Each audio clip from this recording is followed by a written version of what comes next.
Welcome back to the AI Driven Marketer. I'm Dan Sanchez. My friends call me Danchez. And on this show, I am attempting to master AI in 2024. That's kind of been the journey.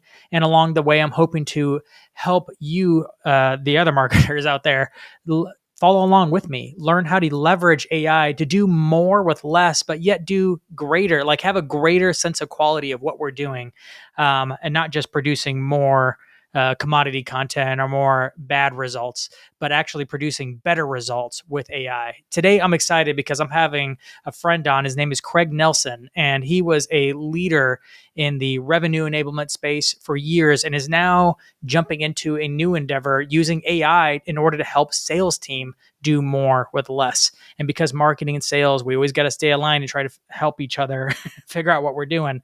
Craig, I'm so excited to have you on in order to dive into how you're introducing AI to teams in order to help teams become more effective with AI. So welcome to the show. Dan, thanks for having me and thanks for your insight on this topic. It's been great working with you on it. So we were jumping into the pre-call, and sometimes we end up in a pre-call right before the podcast, before I tap that record, where we end up talking. I'm like, I should have pushed record already. And I had one of those moments with you just now. I feel like you and I can jam about AI for hours. And I think actually between all our phone calls, I think we have jammed for a few hours at least already. Yeah, probably true. But I'm excited. But I want to get a little backstory from you. Like, when did you start? Like, when did it start peaking for you in your mind that AI was the future and it was going to be a thing? When was that moment for you? I think it was about a year ago. We were beginning to scale an organization and having to put in place some ways of doing business. How do you prepare for a sales call, execute, and then debrief from a sales call? But this time around, we didn't have the same kind of capital. In other words, we had to do more with less. To your point there. And so for us, it was, all right, let's go see what's available. Go out to YouTube. I found some of your stuff right away, went through your training classes right away. So call out and shout out to you on that because it really did kind of kickstart me. But I really looked at enablement over the last couple of decades and said, what if you could automate much of the things that we've been doing to scale sales and to do all the things that we're doing? Because we knew there was a better way of doing it specific to clients. But is there enough time in the day to get it done right? And then once we start leveraging AI, we really saw some differences. I mean, I'm seeing a huge productivity just for my own personal tasks and my own projects that I have going on all the time. And I've automated a number of things. What I find at a lot of teams that I get exposed to, if I come in as a consultant, they're kind of dabbling with it. A few of them have it. Maybe even one of them has a paid account for ChatGPT, but they don't use it very often. What are you seeing where people are at with AI, and what are you usually recommending for a transition if they're pretty convinced that AI is going to be a big thing? How are you walking them from where they're at to where they should be going in a 30-day period? Yeah, I think it's really early days. And you and I were just chatting just before we started the recording here on this point. I sat down with about 8 people at an organization that's in growth mode. So they're adding products, they're adding new locations. And I thought it was an excellent opportunity to come in and say, what if you could do all that, but with fewer resources, less effort, time, et cetera? And that was what caused the meeting. Got into the meeting, and the first sort of roundtable discussion was, what have you done with AI to date? And I was a little bit set back in that, personal use, sure, ChatGPT, free edition. There was only one individual in the group that had the paid for edition of ChatGPT 4. And that's fine because we then kind of launched into why is it that you haven't gone and progressed all that far? And Dan, I think there's a lot of worry and concern. Everything from the classic, is this going to take my job? And my response was, oh, AI is not going to take your job, but somebody who knows AI just may. And I think that resonated with the group because that then sponsored all right, so we know we have to do this. But, and then I went around and said, what are your worries? And then in turn, what was interesting was that the concerns around, this firm is in finance, so regulatory compliance and such. But then the concern was, but what if we don't? And the big organizations do. So the concern wasn't as much, when we're going to do it as how fast can we get started? It's funny, is that phrase, that's not going to be AI takes your job. It's going to be someone who knows AI. Like, I've heard that phrase like at least 100 or 200 times over the last year. If you're in the AI community or you're listening to podcasts like this one right now, you've heard that phrase before. It's nothing new to you. But it's important to know that most people haven't. You're part of a select few that's actually digging into this early, and it is early days. Because even when I talk to some of my tech savvy friends, and these are people who like to automate stuff and like digging into tech tools, it's fun for them. Yeah. A lot of them still haven't dug in the deep end of AI yet. They're still doing the very, very basics, not very good prompts, don't get much out of AI, let alone the people who are lagging behind. Like, it is still extremely early days for AI. But I think it's accelerating. Do you feel like it's picking up a bit? I feel like there's a lot of interest and people are just now beginning to dig into it a bit. I think the reason why I got a call back and I'm going back into this organization again in person, and I think that's a big deal for them at the moment, because you can read the room, is that once we address the elephant in the room, the whole thing about AI is going to take my job. And then one individual's kind of funny story said, "Can I use that?" And I'm thinking to myself, I didn't come up with that one. Yeah. And so that said, they said, "Why don't you come back?" But the reason why we want you to come back is that we want to have a core group of people that prove this out. And then their question was, "What is it going to take? Is it going to take, a couple of quarters?" And I said, "I don't think so." And you and I were just talking about this. You can use AI in your normal course of business and not tell people around you. They'll see the results of your work. They'll see how fast you're coming back with it, how you iterate, in a much quicker fashion. So if you can show and demonstrate with a small team of people just the productivity gains, one of the topics you just talked about is, in that first month, what if you had 60 to 80 hours of your time back in your day? And there's, never been a time greater than now where we spend so much time internally with our teams and our staff and our tools internal. But what if we got 60 to 80 hours back? Would that be enough with, let's say, 3 to 5 people using AI technologies? Would that be enough to cause the company to say 2025, because it's not that far away, let's get going, right? Let's start this thing off. And once we get into that conversation, the discussion next meeting is going to be, where do we start? Is the audience for this marketing? Is it sales? Is it customer success? Of course, my classic consulting kind of response was, depends. Yep. Yep. So what are you seeing sales team leveraging it for the most right now? Like, what's the most effective places where sales team are going and applying AI? Yeah, I think that if you look at pretty consistent use of AI with sellers that are onto this and have been onto it for the last year plus, so some of the latest AI models are just so good that it's their de facto standard for preparing for the call, executing the call, and then coming off of debriefing internally and then communicating with those clients. So if I'm a rep that has 3 calls a day, maybe not sometimes 5 calls a day, you can imagine that my productivity win will be immediate. It'll be the first week. So I think a use case that helps me do the customer facing work faster and better. And suddenly these clients are saying, all right, it's the end of the call. I've already got my action items. I've already got, in this case here, the pain points where you're trying to verify them with me. Imagine having that at the end of the call. And in fact, you can do that with AI today, where at the end, you'll have these things understood. So you're not just scheduling your next meeting. You've already got the topics for the next meeting. It's Yep. already played back to them. So I think before, during, and after the call is such an immediate no-brainer that use case is the obvious one. Yep. Man, there's so many ways to accelerate it too. Even as you're talking about it, I'm like, oh yeah, if I were doing that, if I was having a very similarly formatted phone call where I know within a phone call we're going to be covering A, B, and C, and I'm going to get different answers, but I know I'm going to be covering these topics, I'd be building a custom GPT that's looking for A, B, and C, and then with instructions to like, okay, with this information from this phone call transcript, do this. With this information, do that, and with this information, do this next thing. And I want you to format it as an email with the action items and blah blah blah, whatever I need into it. Like every time I post in a transcript, I don't even need a prompt because I've built it in the GPT with the instructions, and it would just immediately write the email for me. It's a one and done. It's probably like a one use case GPT, but think about how much time you have. You don't even have to think about it. It's almost like having an assistant that goes in and does all the busy work for you. You just have to copy and paste the transcript over.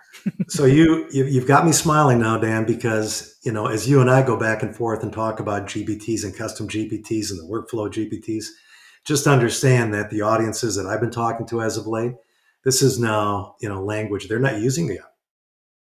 They're back to, I'm not even sure what AI model I'm using, Craig. So I'm not sure why you're asking the AI model. All I know is I've got this AI assistant that some distributor sold to me, and I'm getting started with it, and I'm using it for planning my travel. I'm using it for identifying restaurants. I mean, recipes, you name it. So it's been interesting because as you started to go into the details there, that is, certainly level 2 stuff. And what I'm finding is that if they find value in level 1 stuff, they'll get to 2. What we don't want them to do is to say, not for me, and then hand it over to somebody technical in their organization. Because I have seen that where they said, we got this new team, younger generation team. I'm thinking, what does that mean? Well, they're more apt to use this. And I'm thinking, well, I'm not sure how that fares for me, but I love it. And, it's easier to be a critic than a creator. So to me, it was a natural. But I Sometimes think the I've had point a there lot being, of, go ahead. I mean, I've had a lot, I've had mixed ages on this podcast, and I've often had, I don't know, like people that aren't millennials actually crushing it when it comes to marketing automation and AI use on this show. So far, like maybe it leans younger, but I've noticed all ages from Gen Z, millennial, and up leveraging AI in really cool ways. At least I haven't noticed a difference. I think it's almost been equal as far as AI utilization. Um, Maybe in some companies that leans differently. I don't really consider it to be an age thing though, because I've seen it so much across the board. And I'll take another quote from an individual because I don't think it is an age thing. I think anybody who wants to do better and knows they need to do better for their clients, will gravitate towards it. What I think though it is, Dan, is it's time. Yep. And an individual, this is from a high tech firm, big capital raise. They're going to make that run, to that next level. So they've got so much going on in this organization. They're building and selling and marketing and deploying and doing it all over again. And then they start over again the next day, right? So these organizations are saying to me, it's not a matter of generation, it's a matter of time. I just don't have the time to understand what are the high impact use cases, where do I start, what are the technologies, and you and I are now seeing this whole new map of vendor technologies. I shared one yesterday with somebody I've worked with for years, and his response was, I don't know one logo on that page. So, what are the AI technologies that I should be considering? And then in turn, how do I start? Because I don't want to put my company at risk. So these are pretty basic, objections, but they're not any objections you can't overcome. But I think it's time. If the individual doesn't have the time, the group doesn't have the time, it's going to be a slow go. So what are some of the steps you're having people take initially in order to see success? Like where do you usually see people having their first wins? I even go through, so I'm using today for the podcast today, I put together a list of my technologies. I have 8 that I'm using today, Dan. Now, do I use some more than others? Sure. But I use this for my schedule now. So doing scheduling at this point is done through AI. I am doing the messaging. I take the standard sort of company master messaging doc, and then I copy paste it, and through GPT I do. You taught me this, super prompting.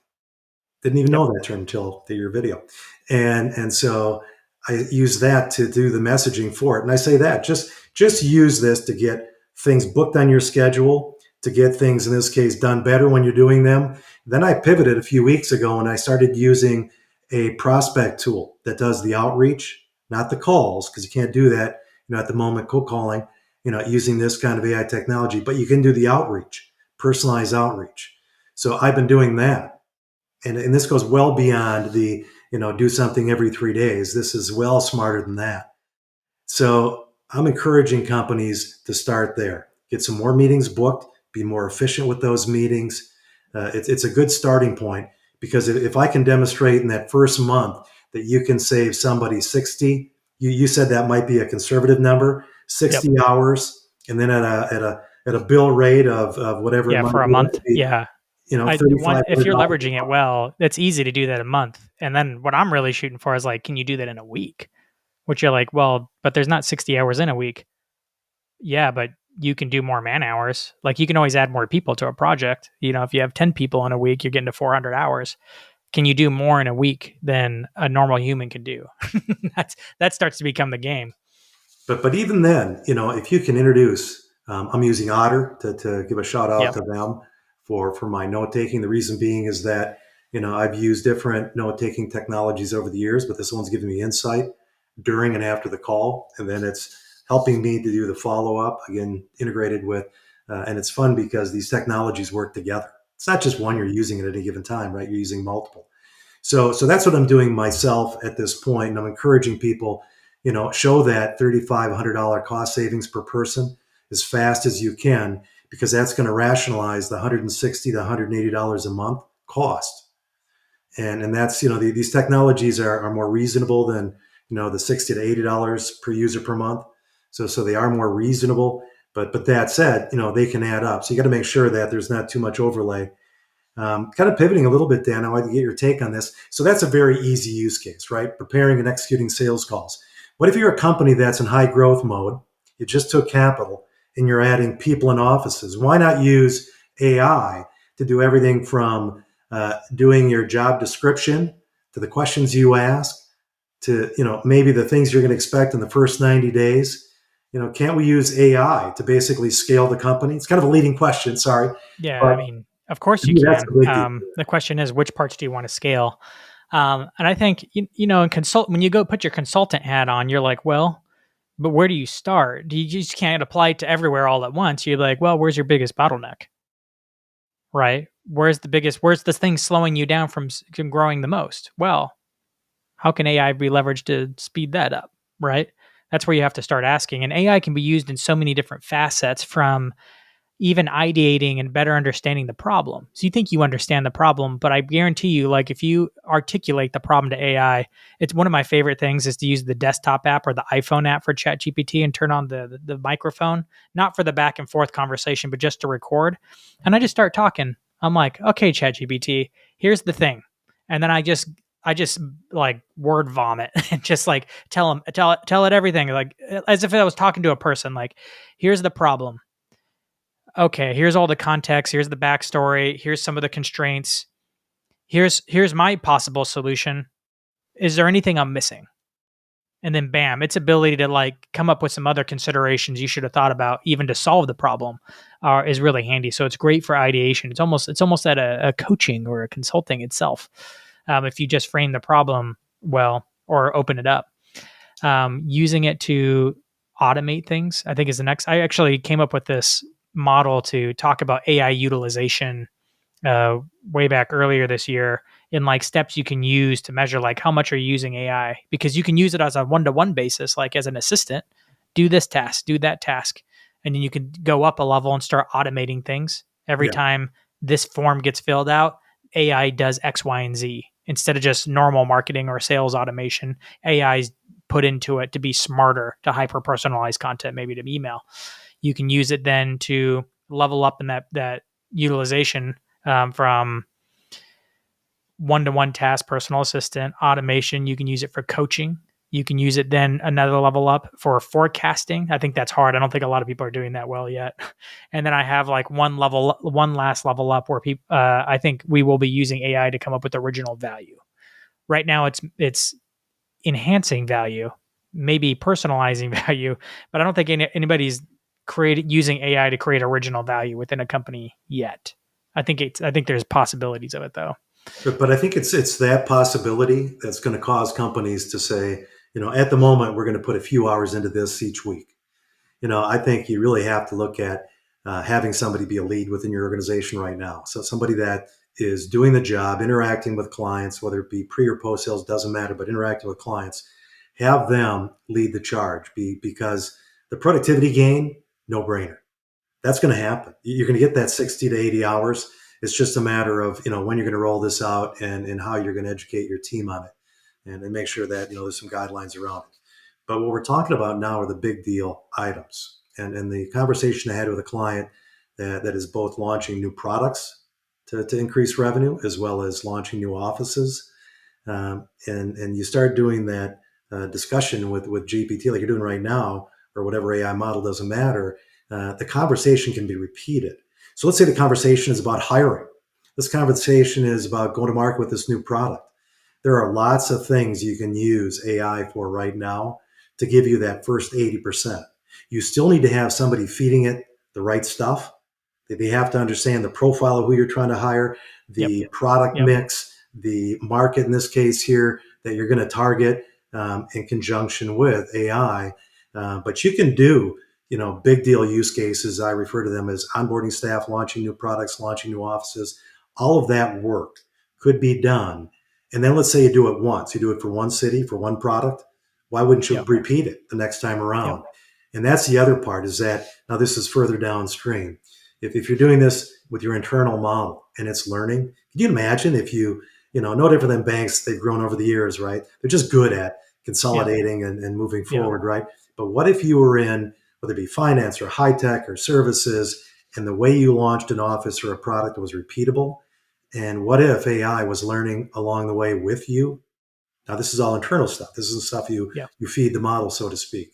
Then in 12 months, it becomes this very strategic initiative, right? One in which you can actually look at analytics and behavior. The tools that I'm using now, I mentioned I'm using 8 different tools now. The amount of information that's going through those tools and the things that I'm doing day to day, imagine doing that with 5 people, 50 people, 500 people. Imagine how quickly this thing's going to learn.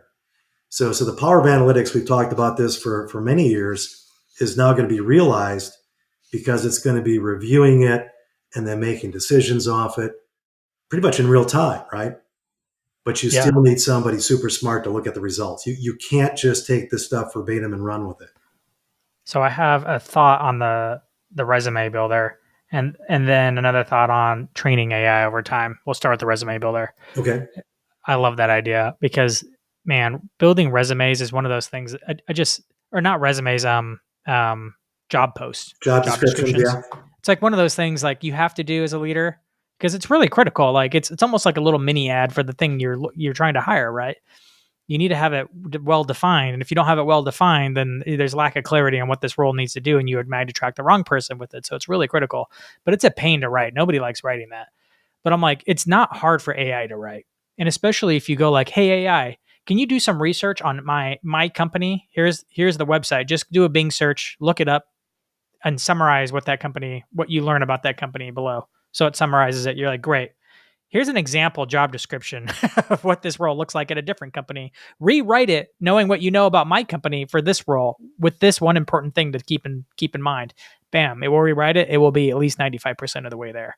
And Right? then, If you're just having it take my company, take right. this other job description for us and rewrite it for my company.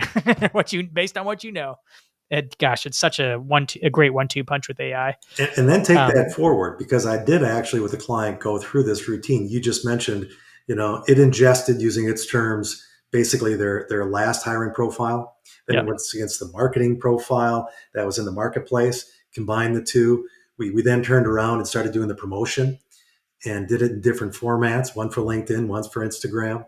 So obviously big cost savings there. Made it more concise. We used the constraints of the different social media, telling it that, but we didn't stop there. We actually then went to the next step, which was, what are the expectations of those people that are going to be interviewing for this job? In other words, what are the questions we should ask them? It kicked out that. We then went into, let's say they get hired and they have questions around, or they're about to get hired, they have questions around, how are you going to onboard me?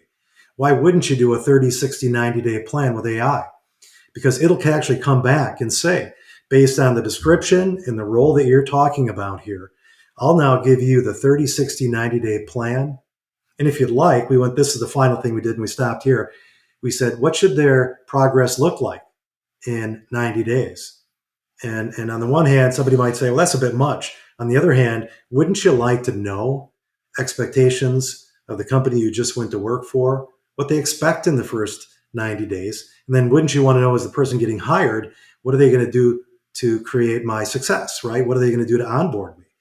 So when I stopped at that point and looked at what work had been done in the past, it actually had been done, some of this work. It was never formalized. So when a new hire, new city came around, you start from scratch, right? Or some of this work isn't done. But I think that's the power, because once you do what we just talked about there for hiring once, then you just repeat, right? For the next one, all right, it's a different role. This isn't Yep. sales, it's now marketing. Yep. It's something that scales really quick once you do it a few times and you tweak it because it'll make mistakes and you're like, okay, well, keeping, I don't know. I love running it because you can be like, okay, well, I asked it X and it gave me Y, but I really wanted Z. So Yeah. then you're like, okay, let's go back and test the prompt again and then run it again. Okay, closer. Okay, make a tweak, run it again. And now it's really close. You're like, okay, that's good. We're just going to start using that.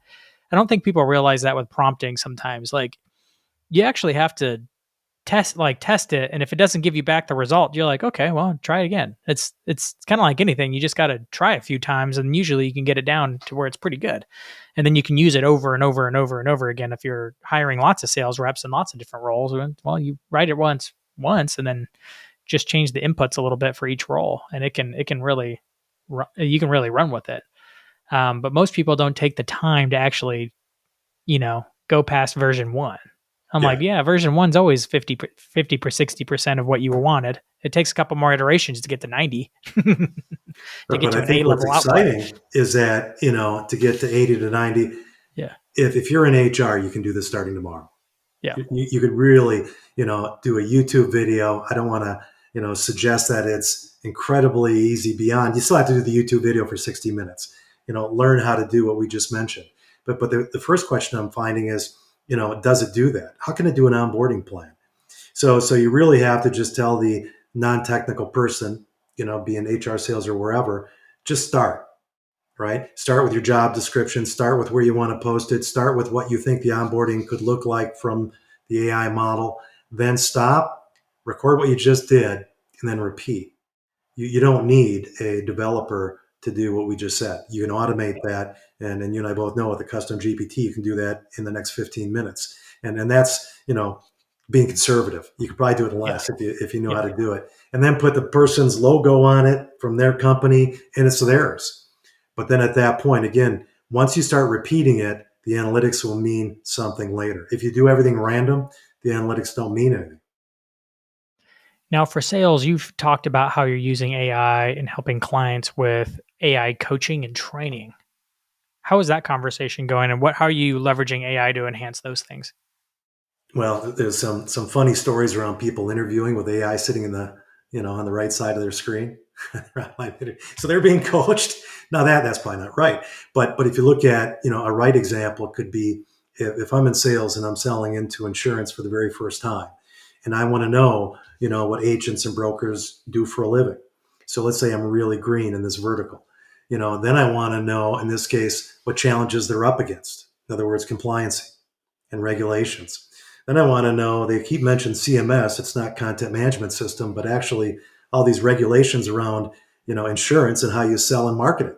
So I want to know all that. You can use an AI if done right to do that in real time, right? You're being coached before, and then coming out of the call, if you record the call, you're going to be coached during and after possibly by the model. And when I say the model, the AI model of your choice. So I think that's what the exciting part was. We for many years, to Dave myself, quite a few years ago with enablement, sales enablement, we were building playbooks to do this thing. Yeah. Well, somebody had to create the playbook. Yeah. So as the company would say, who's going to pay that price? Is that marketing or sales or training? And I said, yes. And then we were off to the races, right? It depended on who had some cycles. So now you can do this stuff more in real time because, I think we all know in sales, you're super motivated when you're in front of a real opportunity. The first question is it real? But then secondly, if I can become pretty well versed in a vertical that maybe I didn't sell into yesterday, I would use this for coaching. And then coming out of that, I think management. There's been technologies for a long time like Gong and now some others that are doing, real time coaching for somebody who's selling. In the end, you want people not to hawk product, you want them to sell solutions, right? It's fair to say. But building a playbook from scratch, and it's funny because I've got plenty of playbook examples where I'd look at it and I'm like, well, good, you did the playbook, bad that it's 30 pages. So who's going to read 30 pages and then get on the phone with the client?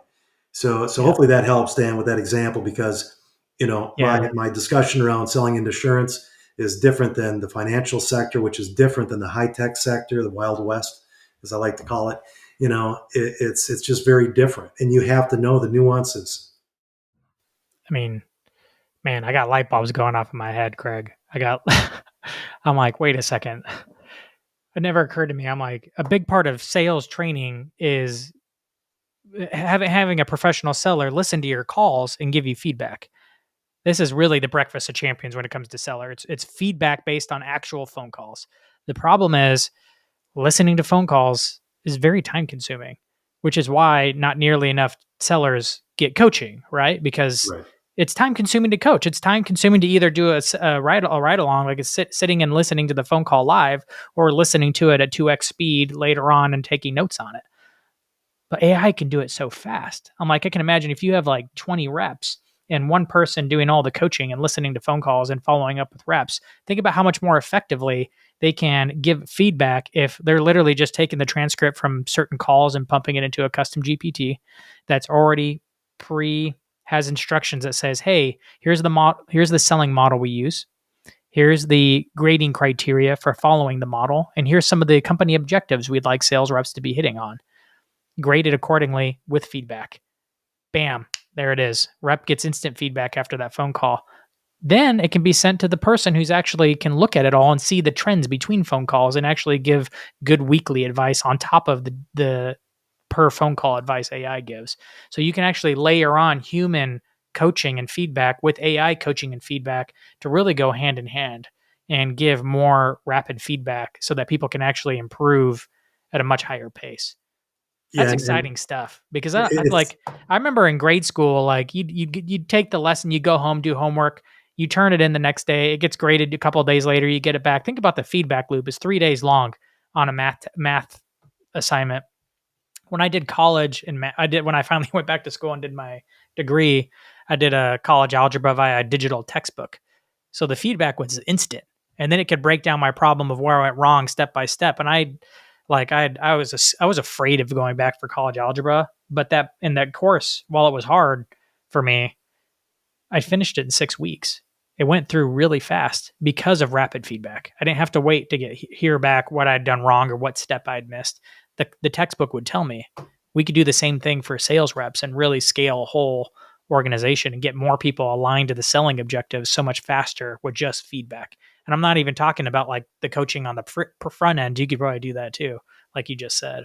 well, what's interesting about this feedback, we encouraged a while back win loss reporting, right, as a way of not just getting better at selling, but understanding the market, understanding what we were building, understanding what people were actually using. So we were using this, but it was all manual. So let's say you've automated that. So you don't have to do the ride along. I'm not saying you wouldn't want to do the ride along with your new team, but when you go from 5 to 50 reps, and I've had a chance to do that, some great opportunity to do that, and then let's say that you go from 50 to 500 reps, and at the same time you're being told, all right, the alternate channel has to start selling too, and you've Yep. got hundreds of partners of which maybe 10% are producing, but you still have to service all of them. So now you're in a case where you're sitting on forecast review calls for a living, and you're wondering, when am I going to talk with a client about what it is they're going to buy or not buy? When am I Yep. going to, hear objections or maybe competitive seating in these accounts where they're setting us up? When am I going to get to the good stuff? So now you've got that chance. And whether you're recording a call like we're doing right now, or you do it in person, you can always have your iPhone sitting there in front of you and just tell them, I'll do a better job with you coming out of this call if I record this. So imagine having this and then doing, not 5 ride-alongs that quarter, but now doing 5 ride-alongs that day. So imagine the potential. And when companies raise capital, I'll use that example, and they get excited about that IPO, and it's always a question of how are you going to scale from 50 to 500 when you're already working a lot of hours a week. You really don't even know. You're going to throw bodies at it. You're thinking, Yep. well, now I got to go hire and train them. So Oh so yeah. think about scaling and think about not throwing bodies at the problem anymore, but throwing a better way of doing it. In other words, the process discipline.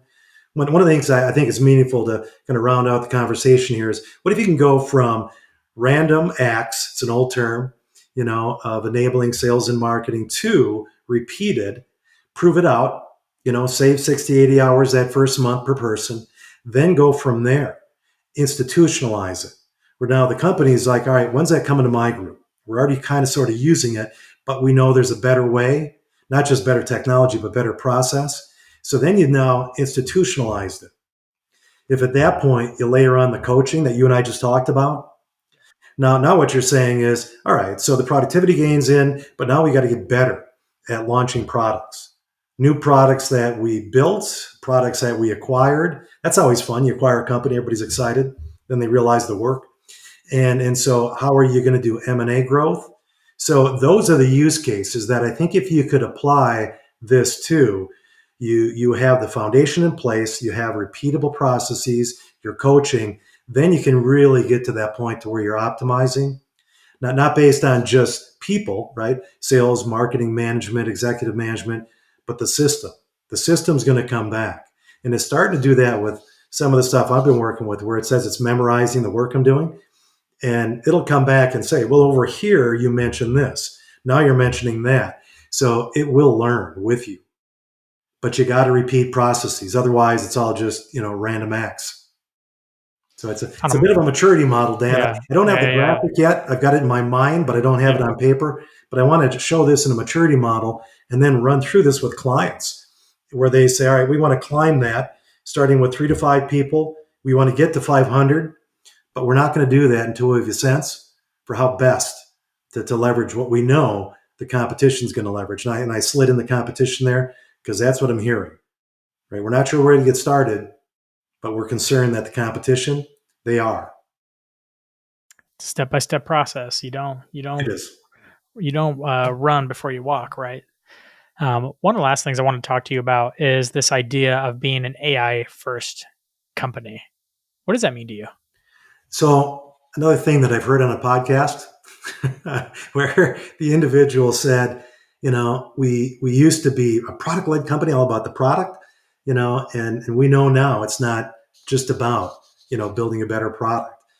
We have to have a better way of doing business. And if we can leverage AI to do that, it's not just going to be the well-heeled. There's a lot of conversation around AI and who's going to be able to leverage it. Is it just going to be the billion-dollar firms that have all the resources to make it right? I think it's going to be the SMBs. I think the small, medium-sized companies Absolutely. are going to, once they get on this, they're going to take off. And once they start repeating things using this step-by-step approach, right, they're going to have this competitive edge. And I think at that point, they're going to begin to scale with just a little bit less pain initially and a lot less pain later. Yeah. I think you're right. I think it will be the SMBs, but it'll be a select few SMBs. I think a very few, because I feel like so many small businesses never really figure out they never really catch the vision for what excellent consistency looks like. Excellent, excellent consistency. Like what Michael Gerber talked about in E-Myth, right? Coming up with a world-class business to be able to franchise it, even if you don't want to franchise, right? Right. How do you come up with a repeatable model on all the fronts of your business, from marketing to selling to fulfillment to finance and everything in between, right? How do you create a world-class system? The small businesses that do figure that out become big businesses. But I think now they will not only come up with systems for it, they'll be AI driven systems that require way less capital, and are way more consistent than could ever have been before with human labor, because AI doesn't sleep and can execute pretty regularly the same way every time. So that's just an exciting proposition that we're going to have all these small businesses that are doing. I don't know. I feel like we'll have the first $1 billion solopreneur out there someday. It'll be interesting to see because, historically, that's the whole name of the game is how far can the founders go with it? And, they're marketing, selling, and building the founding team of these companies with these great ideas. But then all of a sudden they would look to scale and they get to 5 people. In other words, they hire their 5 friends that they know can sell it. But it's from 5 to 50, where if you're an AI led, coming back to that term, AI first company, I'll use a quote, and I'm going to read this one verbatim. So this individual said, "We know AI is the future, and our executive team are saying get to it. However, And this person said, however, there's a big however, because we have questions, we have concerns, we don't know the market. And oh, by the way, we're already working, weeks that aren't 40 hours, beyond 40 hours. So how are they going to? I think it's if the company is thinking AI first, they're thinking before we throw, again, people and bodies at a problem, let's look at how can we make our life easier. And then once we do that, how can we repeat it? You're still going to bring people in, right? But when you bring them in, probably going to be fairly AI savvy. Think fast forward now 2 years, people are going to be pretty AI savvy. You'll say AI super prompting, they'll say, of course. There'll probably be tools to do it for us at that point, Dan. Oh yeah. But at least you'll be in a competitive position right now to do it better. But the AI first came from a podcast where I'm thinking to myself, if I'm always thinking about how I could do this, not with people, and let's face it, we burned some people out over the years where you're scaling these companies, revenue's going up, but people are burning out. How can we use AI to prevent that from happening? And profitable revenue versus revenue. There's a lot of big sort of business questions that I think can be asked, but only if the company thinks about this. It's not just somebody in the tech group or somebody in the marketing group thinking about it. I know the future of AI is exciting, but even if we don't get to the future of AI where AI can actually break down problems into all its components and actually become an agent. A lot of people talk about AI agents, and I think it's really silly because AI is not capable of being an agent at all yet. It doesn't have the critical thinking skills to break a project down into tasks, which is fine with me because I can break it down into tasks, and then it's actually really good at delivering the tasks if you break it down for it. Right now, it's not. It can't do it. It's why agents are a silly conversation because you can rig it to do it, but it doesn't do it naturally. Even if that never comes, because they're working on that, OpenAI is gonna like hopefully the next version can actually think through complex projects. But even if they don't, the AI we have will still get us to where like all the things we're talking about and helping companies upscale and go farther than they've ever been able to go before. We could do with the current tech. They could stop developing AI and ChatGPT 4.0 or Gemini or whatever your favorite model is Yeah. can deliver on these promises already. That's the exciting part is we haven't even really begun to really utilize what's currently there for selling, for marketing, for HR, for any type of any part of business. It can do way more than we think. And we're still just in the jungle exploring, figuring out what it's capable of, and new use cases are popping up a little bit here, a little bit there that will become the best practices of next year or the years to come. But we know AI is probably going to get better. So pretty soon, you're right. You won't need a super prompt. It will prompt you. It'll You will prompt be you, like, and "What's the problem?" And then it'll pull the information it needs out of it, and then it'll take off and go do it. but I think it's important to sort of land on a in this conversation a practical point, and that is it's Yep, still the discipline behind all of this, and that's for why sure. that quote about are you going to lose your job to AI? No, but you're going to probably potentially, I should say, look to lose it to somebody who knows AI and has discipline. And so you can go out to YouTube right now and find plenty of things, right? Some of the stuff you've done and get going. But I think ultimately, if this is a company thing and it's a AI company first thing, I think what will happen is they'll identify the greatest pain point. To your point earlier, Yep. it's most likely going to be a customer facing role. In other words, a role that makes money for us or keeps money for us, and they're going to start giving them time back in their day, and then ultimately they're going to start building up that maturity model. And I think the maturity model, people don't tend to like that term, but I like the term because it builds off each other. But you got to put the stake in the ground and get That's started right. now. Our biggest offering right now is just getting started with AI. Growth IQ is my company, and what's been interesting about these conversations is they start at the same point. Here are my concerns. Here are my questions. What do you think? And it's early days. You mentioned Pioneer in our prep call. It's early days, but I think with some pretty well heeled companies, it's not early days. I think they're well into it, and they're going to be the first to kind of cut their teeth. But they also have big Titanic sized ships. I shouldn't use Titanic as the boat name, but they have these big ships that they've got to turn around. I think the small mid sized companies have a real shot here Oh yeah. at a differentiator that they hadn't had in the past. I do. No, they have less to lose, right? And some big companies have leveraged AI and they're getting sued. So it just the big companies have more to lose, so they got to be more cautious. The small companies do not have to be as cautious and can leverage the new things before they're tried and true. And that's the exciting part about being small versus big. So, Craig, this has been a fantastic conversation. Where can people go to learn more about what you're doing? I know you're about to launch or have launched recently a podcast of your own on AI. Is that right? Yeah, we're gonna get going on the podcast circuit. You're my first to sort of delve into this topic. We've been doing the topic for about 20 years, enablement of sales, but now it's the AI driven enablement of sales. But growthiq.ai on the site, some of the quotes that I mentioned from clients, some of the questions that clients have, and then we're going to have coming off of that, further discussions on how companies are maturing. So as they go to being foundational with AI to doing institutionalized with AI, we're going to start sharing those stories, Dan. And I hope that it'll become a community in which, no different than the Revenue Enablement Society and some of these other communities out there, where we all kind of brainstorm together. Small companies, big enterprise companies, because this market's going to accelerate at a faster and faster pace. So it's an exciting time to sort of be in and around this, and that's where growthiq.ai, that website's gonna hopefully make its mark. So if you're on the sales side or working on sales enablement or just need to better understand how to better collaborate with sales, and especially in this AI driven world, go check out Craig and what he's doing over with his new podcast there.